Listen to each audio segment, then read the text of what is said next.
Binabantayan low pressure area na si 93W nasa vicinity na ng Kamiling Tarlac. Patuloy na magdadala ng kalat na pag-ulan despite na nanatiling invest ito. At habagat, magpapaulan pa rin sa kanluran ng bansa kabilang na ang buong Mimaropa at ilang bahagi ng Zamboanga Peninsula at west portions ng Visayas. Metro Manila, bagamat katamtaman pero mga isolated rain showers ang iiral maging sa extreme Nodo Luzon. At bagong binabantayan na posibleng bagong invest nitong huling araw ng Agosto na manggagaling sa Guam, may posibilidad pang pumasok sa Philippine Area of Responsibility. Magiging bagyo din ba ito? Alamin.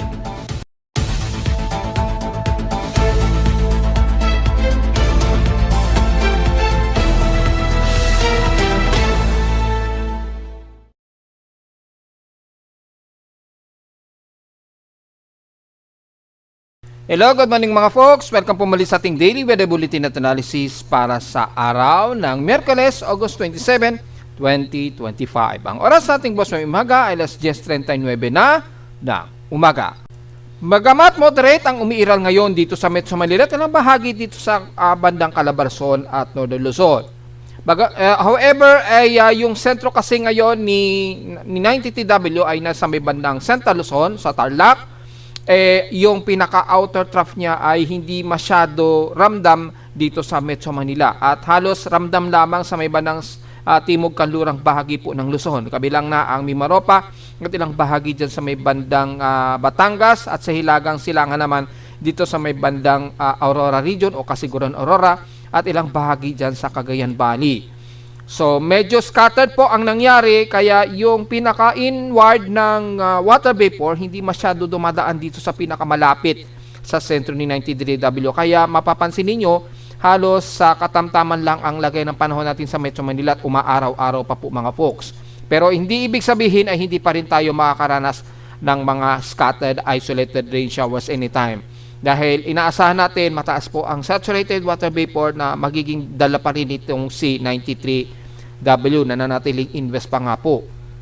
At dahil nga po hindi siya likely na naging ganap na bagyo, ay gaya na po ng mga nauna nating report, baka pagdating nito sa bayban ng kaluran nga po ng Northern Luzon, dyan sa bayban ng West Philippine Sea, within or next 24 or within 48-hour period, kapag nasa baybay nito, baka dyan pa lamang magkakaroon siya ng organized or reorganized development para sa pag-re-intensify nito na posibleng maging katulad kay Isang.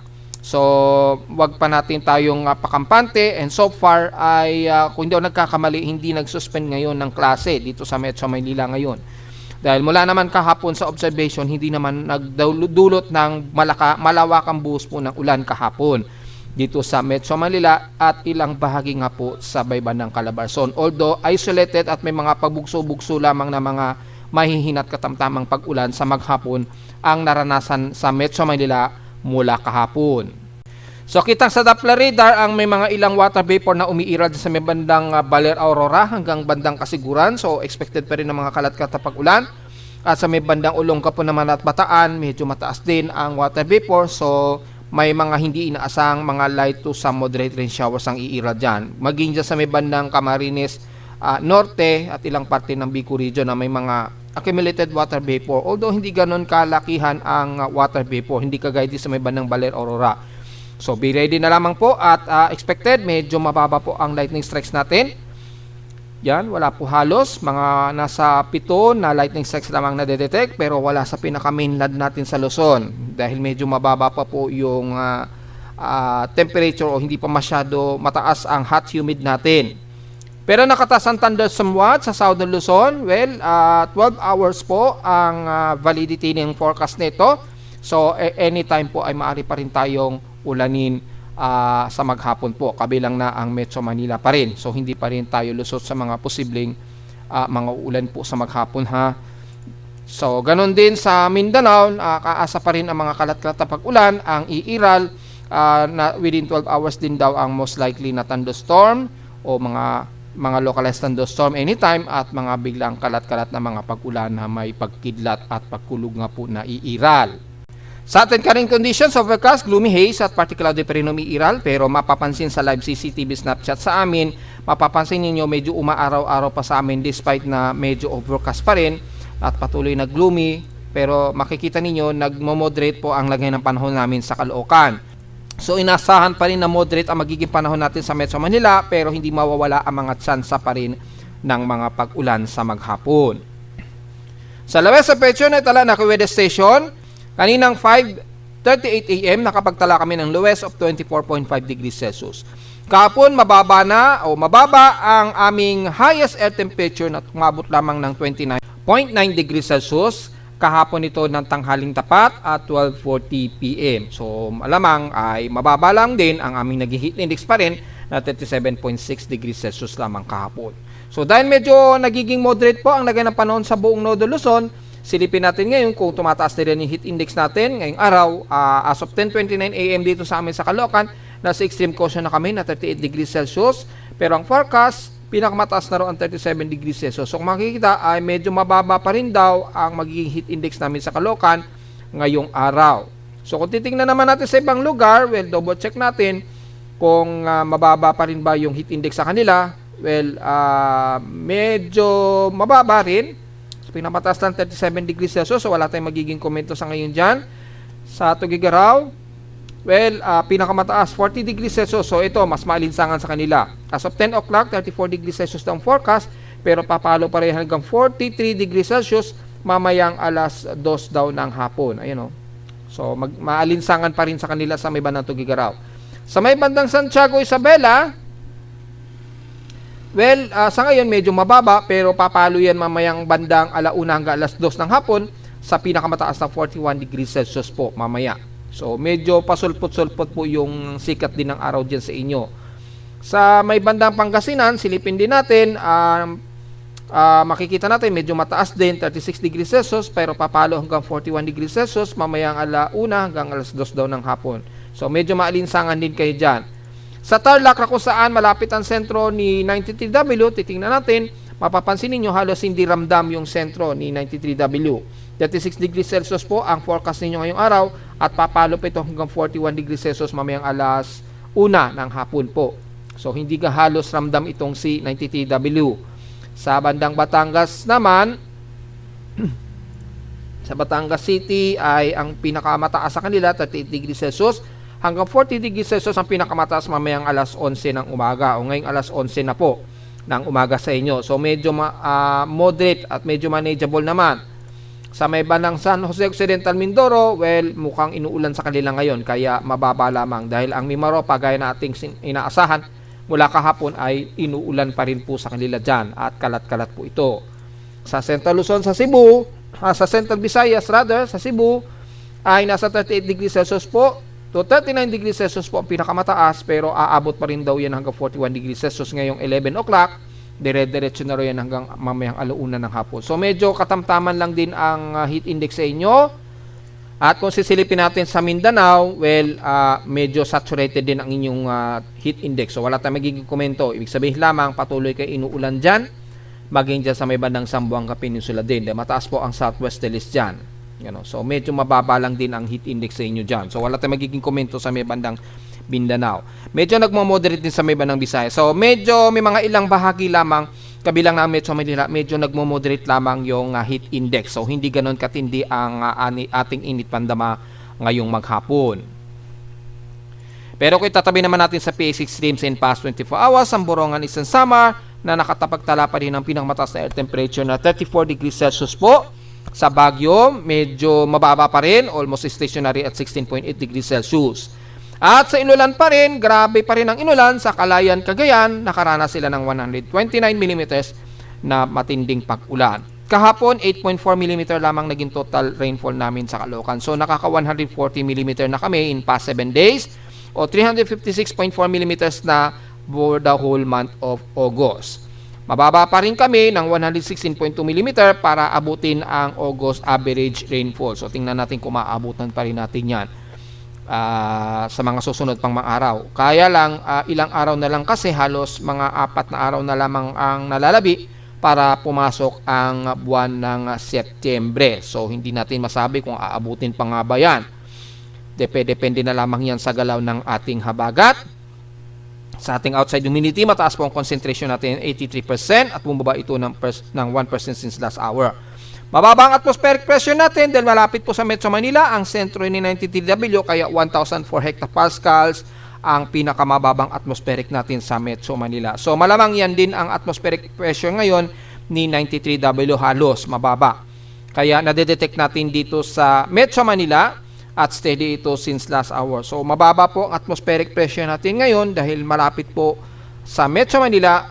Actually nandyan sa may bandang Kamiling Tarlac nga po ang kasalukuyang sentro ni 93W. Kaya malapit-lapit lang dito sa Metro Manila. Kaya nadedetect ng ating seismometer ngayon sa Caloocan ang presensya ni 93W. Kaya lang, gaya na ating sinasabi ay hindi ganon ka-sufficient ang paglakas nito. Hindi man lang bumaba pa sa 1,000 to 1,000 hectopascals dahil nanatili itong invest, kaya hindi sufficient na naging ganap na bagyo ito. Antay na lang natin ito umexit ng PAR or umexit ng kalupaan ng Kanluran ng Nodo Luzon para malaman natin kung magre-reorganize o magkaroon uli ng re-intensification kagaya ng nangyari dati kay Bagyong Isang. Sa ating high tide and low tide status, pa-maximum high tide po tayo ngayon. So tingnan natin sa ating almanac kung ilan ang magiging sea level nito. Well, 0.9 po ito. So halos 1 meter lamang ang pinakamataas na high tide natin ngayong araw. So mataas pa rin yan, although hindi naman lumalagpas ng 1 meter. So medyo malalim-lalim pa rin natin may tuturing yan. Ingat na lamang pa rin sa alon dala po ng bugso po ng habagat o gale force wind sa kanluran, at sa silangan naman yung trough ni 93W na medyo malawak po yung trough na iiral din sa may bandang silangan ng Nodo Luzon na magdadala po ng malakas na bugso ng hangin at sasabay sa swell o mataas na pag-alon. Yun na lamang, pag-ingatan na lamang natin mga folks sa mga papalaot ngayong araw. Sa ating almanac, sumikat ang haring araw kaninang 5:43 AM at inasang lulubog po ito mamayang 6:11 PM. At ang moonrise, kaka-moonrise pa lamang po kaninang 8:49 AM po. So ang elevation na ngayon niya, yung waxing crescent at 14% illuminated na po ito. Nasa 29 degrees po. Yung elevation ng ating moon ngayon, nakaka-moonrise lamang kani-kaninang umaga. So mamayang hapon pa siguro bago lumubog matatanaw na ninyo yan, yung half crescent niya o yung partially crescent na 14% illumination. Yan. So lulubog pa yan mamayang gabi at 8:44 PM. At sa ating local weather outlook para ngayong Miyerkules hanggang Huwebes sa po yan, partly cloudy pa rin tayo at mataas pa rin ang tsansa ng pag-ulan 100%. At bukas naman ng Huwebes, mataas din ang tsansa ng pag-ulan na may mga localized thunderstorms din sa maghapon din. So mga very isolated at medyo erratic ang forecast pa rin natin. Dahil medyo nagkakaroon ng swaying nitong C93W at yung step step niya napaka-erratic pa rin until now. Kaya mapapansin niyo kapag ganyan ang sitwasyon, yung lagay ng bagyo o yung binabantayang low pressure area, nasadong buhaghag po yung kanyang sirkulasyon, inaasahan natin medyo erratic po ang lumalabas sa mga forecast niyan. Kaya ang ginagawa ng ating tropical cyclone sector ngayon, mini-maintain na lamang niya as invest anuman ang pagbabago sa kanyang atmospheric pressure para siguro maiwasan ang erratic dahil errorous report dahil napaka-erratic talaga ng galaw nitong C93W hanggang ngayon araw.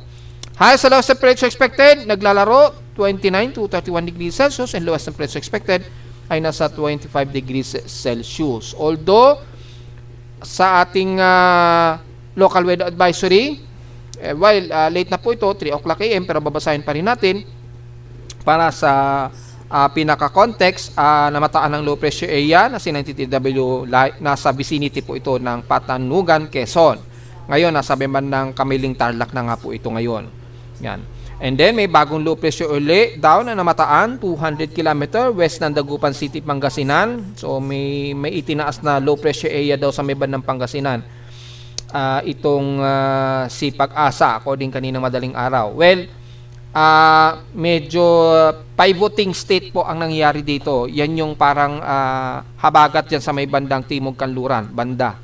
So malamang nagkaroon lamang ng pivoting dahil nagkakaroon ng separation o scattered separation between 93W. So siguro kay Pag-asa ay medyo nanganganak na bagong low pressure area. Although hindi significant yan sa ating tropical cyclone sector sa ngayon, So wala pa tayong maidadagdag na bagong low pressure area. Ang nakikita lamang natin dito, yung report nga natin noong isang araw dyan sa may bandang timog silangan ng Guam na maaari nga po itong maging isang invest na naman na kumikilos pa hilagang kanluran po. Hindi pa lang natin mako-confirm pa kung ito ay lalapit sa may bandang boundary ng PAR o pumasok or hihilagan na lamang ito na halos lilihis lamang ng bahagya sa boundary ng Philippine Area of Responsibility. So tingnan na naman natin maya-mayang konti. Samantala, sa lagay ng panahon gamit ang ating satellite imagery, makikita po ang kalat-kalat na pag-ulan pa rin ang iiral sa extreme Northern Luzon. So kabilang na ang buong Cagayan Valley, Ilocos Region, Mountain Province, yan, kasama na maging ang Abra, La Union, Benguet, pababa na yan ang bandang Central Luzon po. Dahil napaka-overcasting gloomy pa rin ang iiral, bagamat nagmo-moderate dahil nandyan halos ang sentro ni 93W base sa ating tropical cyclone sector. So patuloy pa rin tayo makakaranas ng overcasting gloomy na panahon sa maghapon at may mga isolated pa rin tayo ng mga pag-ulan gaya kahapon. Kabilang na ang kanluran ng Zambales, asahan pa rin na overcasting gloomy tayo at asahan din ng kalat-kalat na pag-ulan na may mga pagkilat at pagkulog. So kasama na ang bandang Olongapo, Bataan, Subic and the rest ng Pampanga hanggang dyan sa may bandang Kabanatuan ng Apo at Gapan, Nueva Ecija and the rest ng silangan ng Northern Luzon na magkakaroon pa rin kayo ng mga kalat-kalat na pag-ulan na may pagkilat at pagkulog. Kung double check natin sa severe potential, mapapansin ninyo mga madalas light to moderate showers lamang nakikitaan natin sa buong Northern Luzon. Kabilang na ang Cagayan Valley hanggang dito na nga po yan sa Central Luzon na mas moderate nga po ang lagay ng panahon. Pero yung isolated na pag-ulan kabilang na ang Metro Manila at Calabarzon ay patuloy pa rin nakataas po ang forecast natin. Hanggang dyan sa may bandang Bicol Region, although medyo mas moderate na po ang panahon dito sa may bandang Bicol Region dahil nakatawid na nga po sa kanila, umalayo na sa kanila ang range nitong C93W.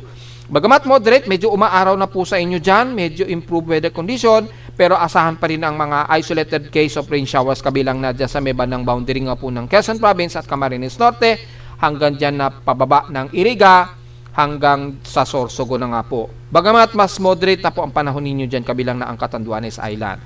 Pero pagdating naman sa may bandang kanluran, mula Tagaytay, patawid nga po ng Mindoro and the rest ng Mimaropa, moderate to heavy rain showers naman ang mararanasan na ninyo. Kabilang na ang Cuyo, El Nido, yan, kasama na maging ang Puerto Princesa, Batarasa at Balabac.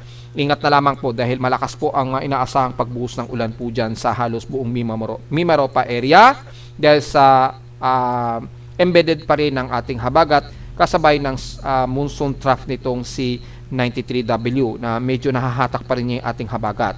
Yan. So medyo bumababa po yung atmospheric pressure dyan. However, hindi siya sufficient pa para maging invest. Dulot lamang ng trough yan ng habagat na magpapaulan ng husto sa may bandang Mimaropa nga po. And the rest ng Southern Luzon, maging sa Marinduque, Romblon at Masbate, magiging medyo moderate tayo dyan. At least medyo umaraw-araw po dyan, pero yung isolated case of rain showers and localized thunderstorms ay nakataas pa rin ng forecast sa inyo dyan. Halos 100% din. At mula sa bandang west portion ng Visayas, kabilang na ang Panay Island, sa Kanluran, nakakaranas kayo ng mga ilang light to moderate and some heavy rain showers. Diyan sa may bandang Barwanga, Libertad, pababa ng bandang Kulasi sa Antique, ilang bahagi sa Aklan, yan, hanggang Capiz. Yan, mga gloomy po tayo dyan, pero sa may bandang Antique po kayo, mas medyo inuulan po dyan, kahit papaano po, mga ilang light to moderate and some heavy rain showers na cluster po. Medyo maulap pa sa ngayon ang bahagi ng Iloilo, pero asahan pa rin ang kalat-kat na pag-ulan sa maghapon maging sa patawid po yan ng Bacolod dyan sa may bandang Negros Occidental. Isolated lang din ang mga pag-ulan, bunsod pa rin ng Sepestrap dyan at Southwesterlies na medyo nagpapang-abot. Maging dyan sa may bandang Sipalay po, at patawid na din sa may bandang Bayawan, Dasay hanggang Dumaguete nga po ng Negros Oriental po. Asahan ninyong kalat-kat na pag-ulan na may pagkilat at pagkulog. And the rest ng Central Visayas, mula sa Cebu hanggang Bohol, moderate pero asahan din ang mga light to some moderate rain showers, maging buong Southern Leyte at southern part ng Samar. Bagamat mas moderate ang inyong panahon dyan, pero yung cycle po ng Sepestrap, yung cluster na kaulapan dyan sa may bandang silangan ng Dagat Pasipiko, lumalapit na po sa inyo unti-unti. So maya-maya ay magiging makulimlim na naman kayo sa Eastern Visayas at asahan ang moderate and clusterized heavy rain shower. So be ready pa rin sa inyong payong at mga inaasahang mga pagbabaha kung biglang buhos po ng malakas ang buhos ng ulan. So be ready na lamang po mga folks.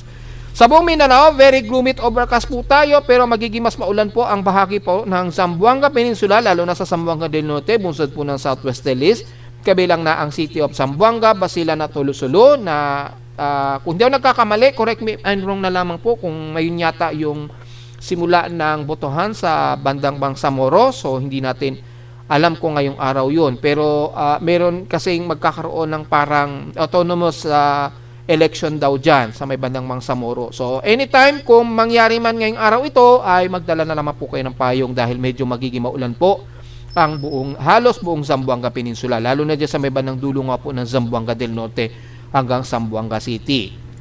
Gloomy rin ang buong Northern Mindanao, so kasama na ang buong Cagayan de Oro, maging Misamis Oriental hanggang Agusan del Norte.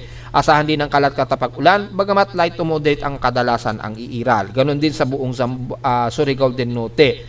Mga ilan lamang na cluster ng mga moderate to heavy rain showers sa Dinagat at Siargao Island, pero nalalabi ng buong Surigao del Norte hanggang Surigao del Sur ay magiging kalat-kalat po ng mga mahinat katamtamang pag-ulan ang nakataas. Maging sa buong Agusan del Sur o buong Caraga hanggang sa buong Davao Region na po yan. Magkakaroon po kayo ng mga very gloomy o makulimlim na paligid o maulap na panahon sa halos maghapon dahil may inaasahan po tayong embedded ng intertropical convergence zone dito. Although disorganized yung ITCC, pero yung cluster po ng kaulapan na magdadala dito, yung Cephes Trap na magpapang-abot nga po sa buong Southern Mindanao or halos buong Davao Region na maapektuhan ng mga matataas o kalat-kalat na mga moderate to heavy rain showers ngayong araw po within 24-hour period. So unang mararamdaman niya ng mga taga Davao Oriental hanggang Davao City na po yan, kabilang na ang Davao del Sur at dulo ng Davao Occidental, lalo na sa may ng Sarangani at General Santos, and the rest ng Barm at Sorsogon,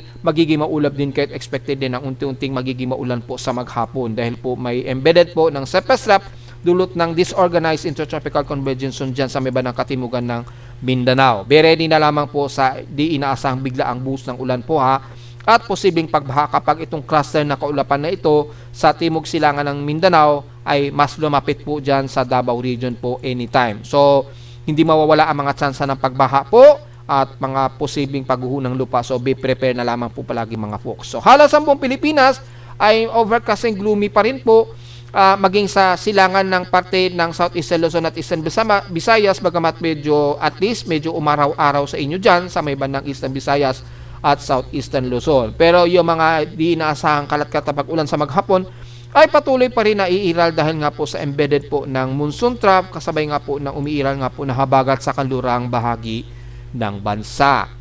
So diretso agad tayo sa binabantay nating C90TW, bagamat nanatiling invest at walang pagbabago sa kanyang maximum sustained wind. Central air pressure nito ay 1,005 hectopascals and as of 11 o'clock AM ngayong umaga, despite na natiling low pressure area ito, nasa vicinity na nga po ito. Ngayon, nandito na yan sa may bandang Santa Ignacia o bandang Kamiling Tarlac, ang pinaka-sentro nitong C93W na ngayon. So, sakop pa rin ito ng Tarlac, itong C93W. So, mapapansin niyo halos hindi niyo ramdam po yung presensya ng sentro niya.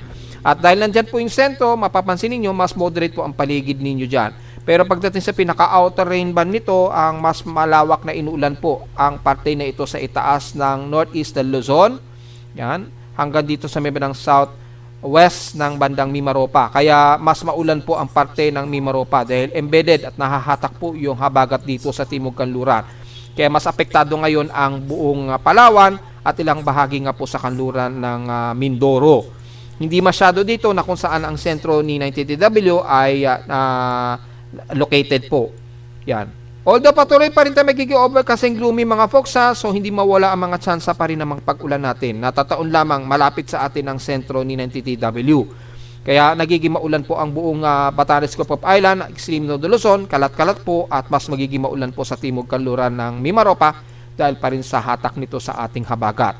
Yan. So napaka-erratic po ang forecast nitong si 90TW ha, pero as forecast observation natin, inaasahan nga po natin tatabas ito sa may bandang kanluran ng Zambales at paglabas nito ng Philippine Area of Responsibility rito ay posible nga po itong mag-reorganize at magkaroon ng re-intensification na halos kagaya ng nangyari po kay dating bagyong Isang nga po. Yan. Itong si GKA under dissipation stage na po siya. Yan. Lumalabas po si Kajiki, kung malulusaw na siya ngayong araw, ay si Kajiki ang may pinakamahabang naging travel time nito dahil si Kajiki o dating bagyong Isang nabuo ito, nagsimula itong man-monitor sa may bandang Marshall Islands pa. Last August 16 pa. So imagine yan, August 16, halos mahigit isang linggo itong namasyal. Since August 16 po ito naging invest, ayan, ayon sa aking Tropical Cyclone Sector Monitoring, August 16, 5 p.m.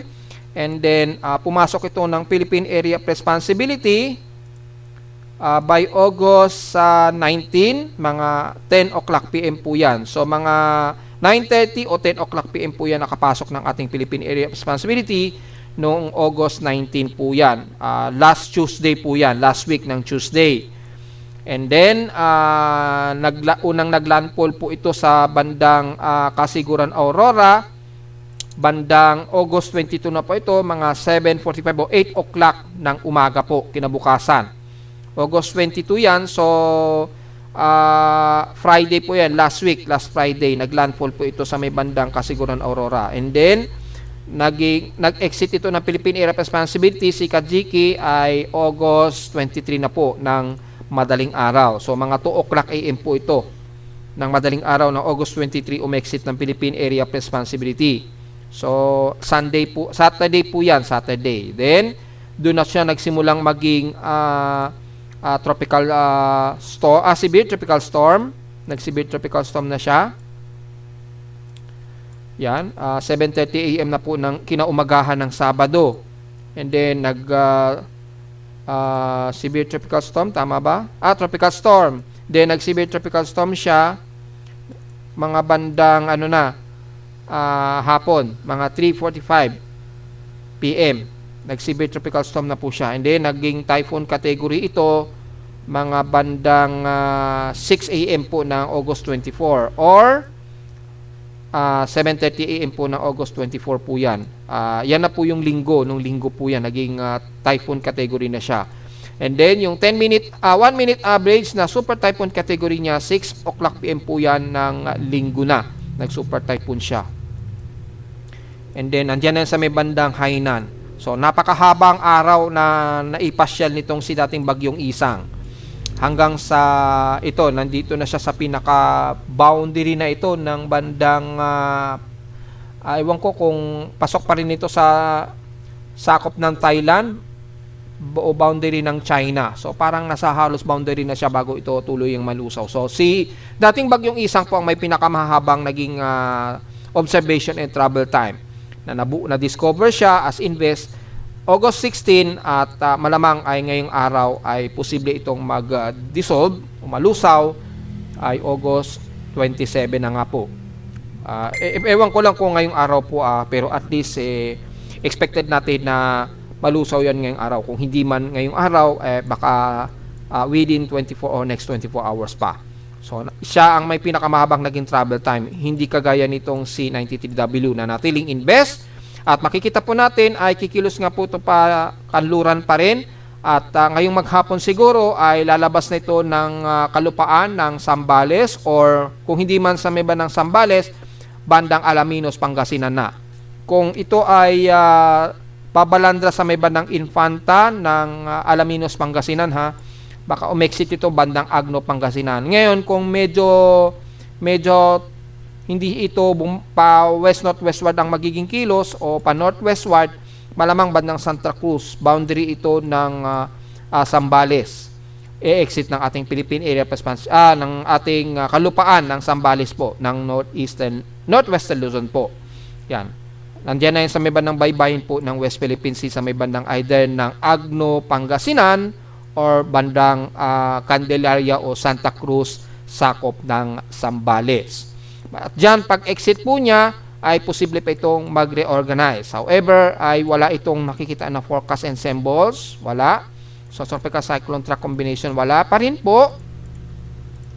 So, until now, nanatili itong invest. Pero kung titingnan natin yung ilang forecast na magiging kilos nito, kung sisilipin natin ang ensemble ng Weather Nerds, yan, kung titingnan natin sa bandang Weather Nerds, yung magiging extended forecast nitong C93W, yan, ay makikita nito halos bandang Zambales ito exit ng Philippine Area of Responsibility. Pero yung forecast niya na maging isang aktibong bagyo na natiling mababa, around 20 to 30% pa rin. So napakababa pa rin daw ng indikasyon na ito ay magiging ganap na bagyo.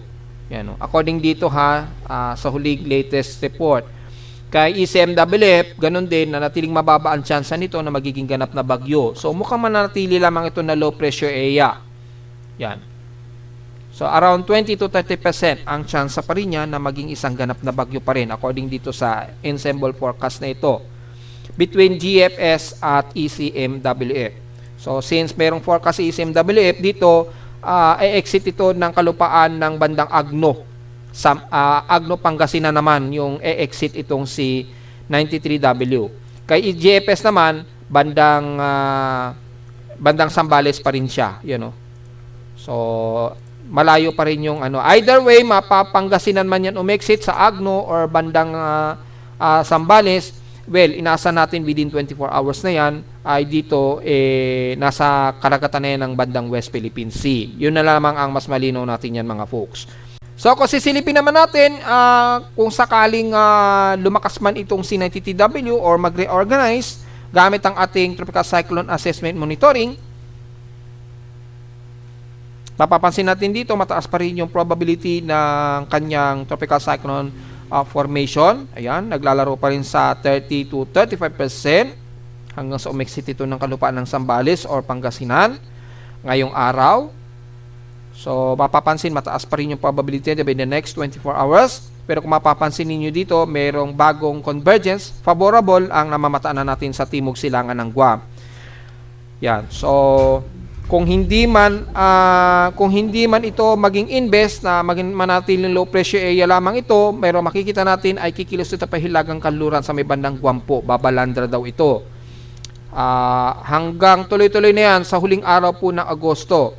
Kung sakali man maging invest ito, paglapit sa may bandang Guam ay maaring matawag siya na 94W. Kung walang mas magiging mauna sa kanya na invest. Kung walang magiging mauna sa kanya, ay tatawagin siyang 94W just in case po. Sa ngayon, mababa pa ang chance niya na magiging invest dahil malayo pa yung forecast, pero makikita naman natin mataas yung kanyang horizontal anomaly, maging yung kanyang pinaka-cyclonic. So, medyo mataas kasi yung pinapakitaan na forecast sa kanya, kaya hindi natin alisin yung pagbabantay dito. At mula sa Global Spectral Model, mapapansin din natin ay itong si posibleng maging 94W pagkalabas dito sa may bandang Northern Mariana Islands o Guam, magkakaroon siya ng medyo shallow circulation trough dito at makikita nyo pa northwestward po ang kilos niya. So may maliit na posibilidad pa rin na makakapasok pa ito ng Philippine Area of Responsibility. Pero dito kung pagbabasehan natin yung forecast ng Global Spectral Model, mukhang maliit ang tsansa na lumapit ito sa anumang kalupaan ng bansa. Pero may maliit na tsansa na makakapasok ito ng Philippine Area of Responsibility pa rin. Ay no, halos nasa boundary ito. Northwestward po ang magiging kilos niya. So kung ganyan ang magiging forecast at hindi po magbago yung kanyang trajectory, magiging safe po tayo o malayo ang tsansa na tatamaan o lalapit sa malaking kalupaan ng bansa. However, kung lumakas naman ito bigla, naging tropical storm halimbawa, naging tropical storm o severe tropical storm, ay makakahatak ito sa ating habagat just in case na lumakas po siya Sa ngayon, hindi pa natin niro-ruled out. Mula naman sa mean sea level pressure, makikitaan po natin yung binamatay nga po natin nung nakarang araw pa na bagong low pressure area, just in case, bababa ito ng 1,006. So, baka within next 24 hours siguro, baka itaas na yan ng Japan Meteorological Agency bilang aktibong low pressure area na or invest. Dahil maaga po itong mag-observe. However, dahil ang ini-expect natin na ma-obserbahan pa natin yan, siguro by August 29 siguro or August 30.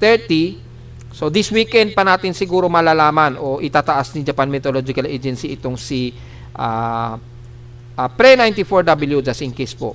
Yan. So August 30 siguro. August 30 mga either Friday or Saturday ma-observe itong bagong invest.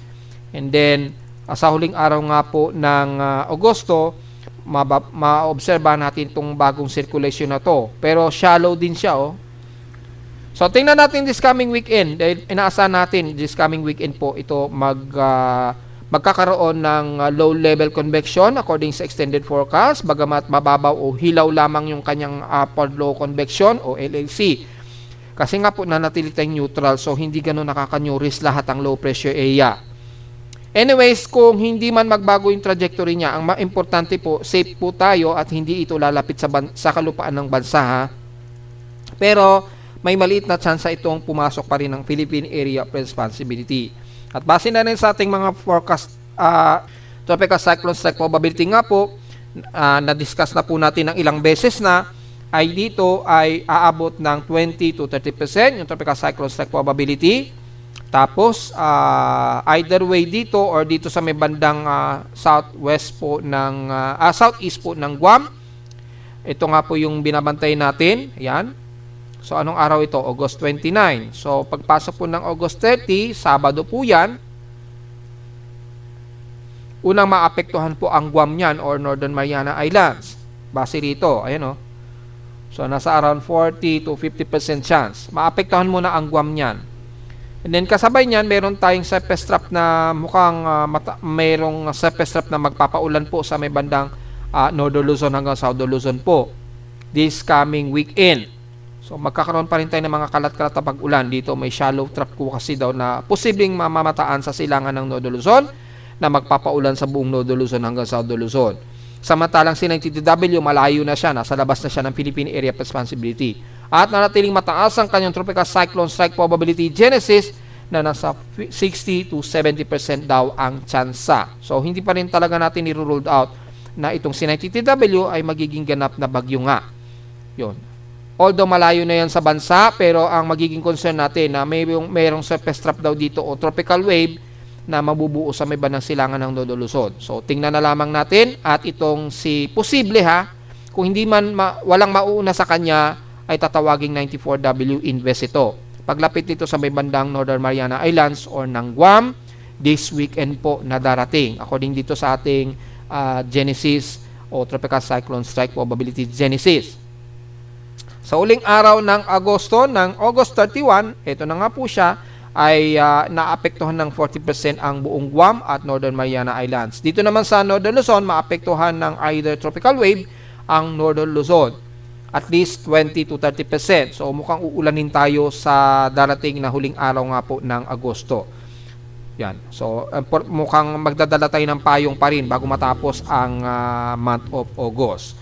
Pero uncertain kung ito ay magiging low pressure area. Sa ngayon, tropical wave lamang siguro ang nakikitaan ko dito na may 20 to 30% na strike probability sa Northern Luzon kasama ang Metro Manila at Southern Luzon area. So, yun lamang po ang pinaka-latest natin na observation at mula sa computer models naman, mula kay GFS ay makikita natin itong low pressure area, napaka-remnants pa lamang at makikitaan niyo po, yan, ay kikilos din to pa northwestward din.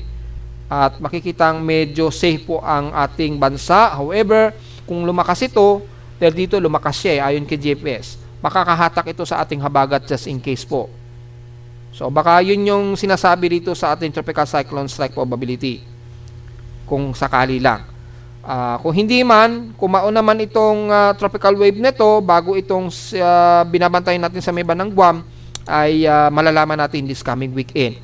Pero sa GFS kasi, naging tropical storm na ito mula sa pagiging tropical depression niya. Pero unang linggo na po ito ng September. According dito, by September 30 o 31, ay low pressure area ito. Malamang kay Japan Meteorological Agency, tropical depression na yan.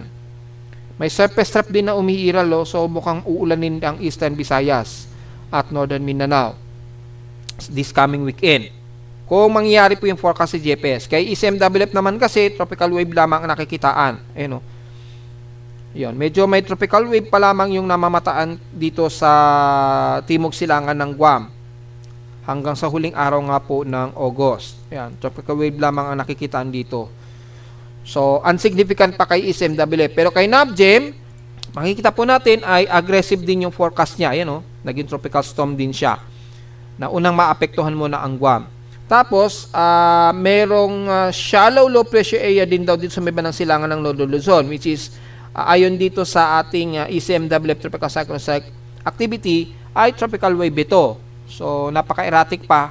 Ano man ang magiging formation nito, ang malinaw lamang ay uulanin po ang Northern Luzon kabilang na Metro Manila at Southern Luzon yan.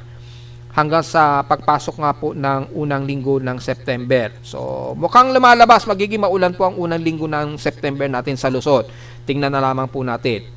Itong si 90TW ay aggressive yung forecast niya na naging tropical depression siya dito. Yan o. Pero kay SMWF, kung ipi-play natin yung animation, ay yun din.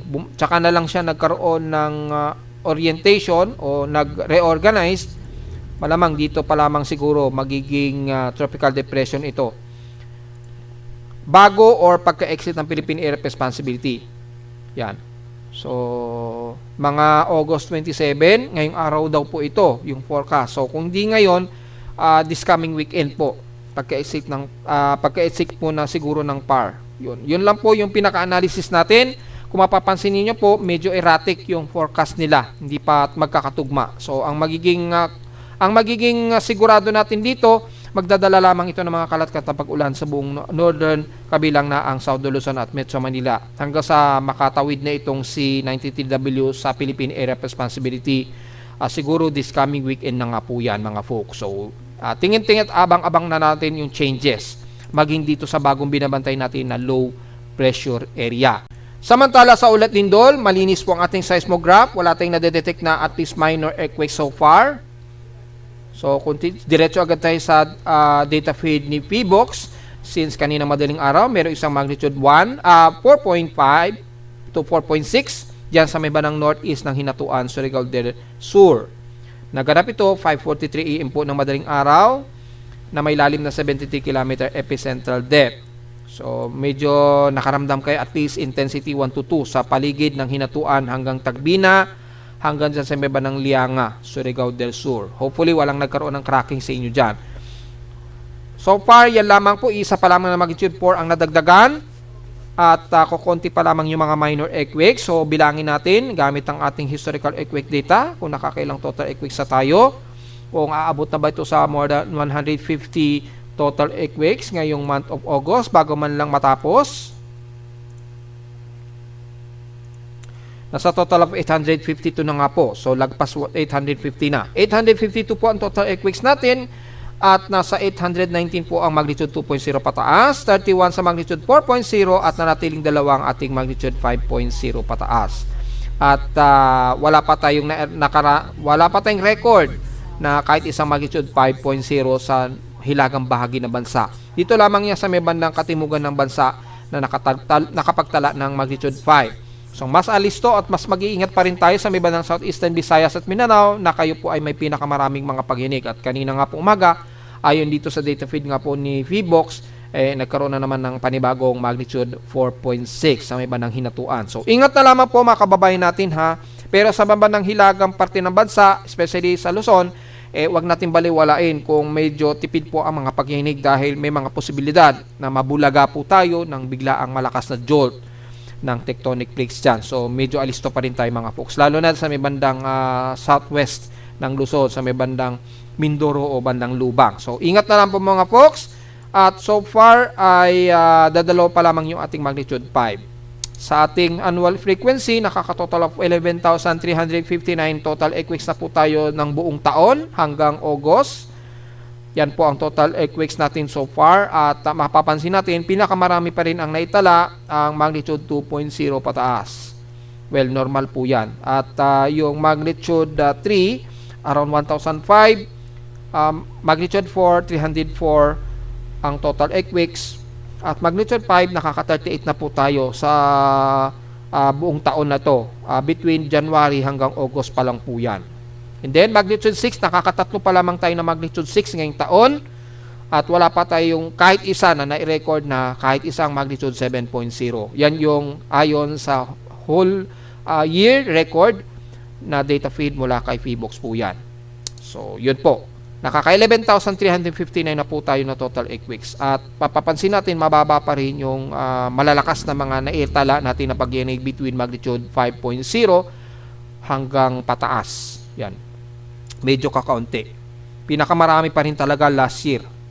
Kasi yung magnitude 5 natin umabot ng 62, 6 sa magnitude 6 at 2 magnitude 7. Yan. So tingnan natin kung mahigitan yan dahil last year talaga ang may pinakamaraming na itala tayo na total earthquakes mga folks. At narito naman ating 3-day weather forecast para sa araw ng Miyerkules, August 27, 2025.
At hanggang dito na lang po ating daily weather bulletin at analysis para sa araw ng Miyerkules, August 27, 2025. Huwag mo kalimutan na mag-like, share, subscribe po sa ating YouTube channel. Visit lamang anytime sa ating website na www.pimoweather.com para sa babang detalye gusto malaman na hindi natin isama ngayong umaga sa ating report. Well, asahan pa rin ang mga kalat-kalat na pag-ulan sa maghapon na dahil naririto at malapit sa Metro Manila ang sentro ngayon ni 90TW. Bagamat mas concentrated po sa may mas malayong outer rain band ni 90TW. So, importante pong payong at ingat sa mga posible pa rin mga pagbabaha, lalo na dyan sa may bandang Palawan o Mimaropa. At visit lamang sa ating website sa gusto malaman pinaka-dynamic events mula sa data feed ng aking aparato sa Caloocan at sa data feeds mula sa iba't ibang weather agencies. Maraming salamat po mga folks at magandang araw po sa ating lahat.